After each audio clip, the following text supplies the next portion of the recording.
been 50 years since Oakey & Sons have been in business.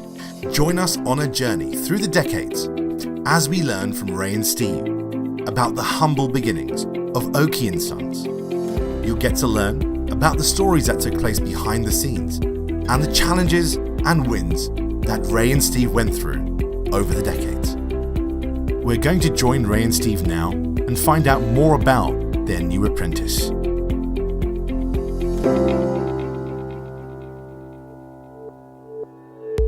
In the 90s, I would have left school early 90s and started an apprenticeship with you then. Yeah, YTS.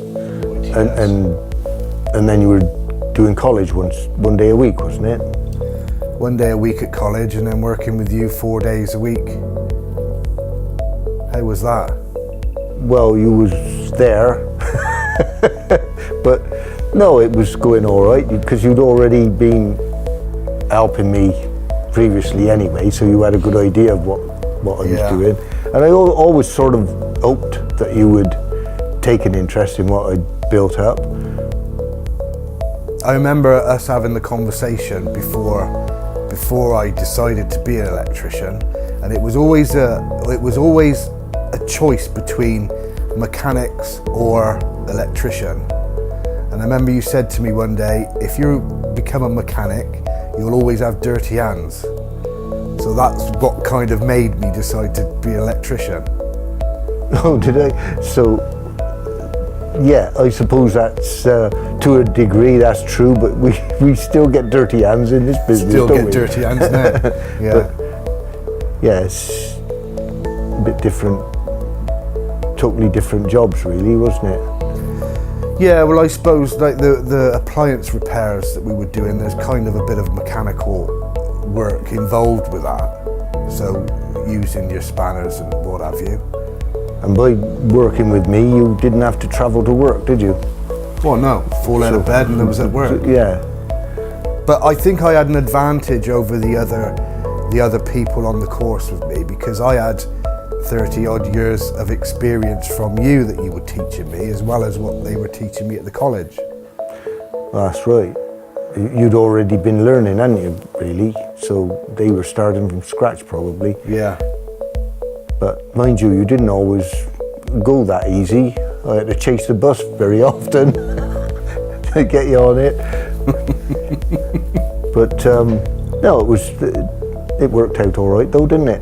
Yeah. Eventually, I don't know how you felt about whether I should have pushed you into other stuff or not. Well, I don't know. I think I wouldn't be here where I am now if you hadn't have pushed me into that. I could have gone and not worked, I guess. Well, that was the third option. So how was it for you having me working for you? Well, it was always useful to have another pair of hands, but it wasn't so handy at the end of the week when I had to find another pay packet. But no, it was all right.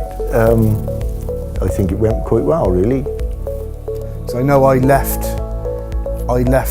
in early 90s and went and worked with other companies, getting other experience. Well, that was good to do, really, wasn't it? Because you worked on other stuff that I hadn't been working on. Yeah, get a bit more experience. And I know later on in the year, later on in the 90s, you went back to college.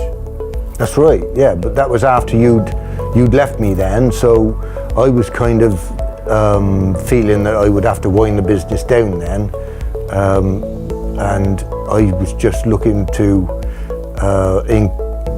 improve my education so as to see me through my retirement sort of business. What was I then? 59, I think. No, 55 I was then. So, and I was getting behind with all the technical type of stuff. So, a spell in college was good. I enjoyed that. So then, while I was doing that, then you'd got a job on street lighting, and moved in that direction. You moved in that direction. So end of the 90s, the business was sort of destined to finish, really. So, Ray's new apprentice was none other than our very own Steve. Join us in the next episode as we find out why the apprentice left and how street lighting lit up the business in the noughties.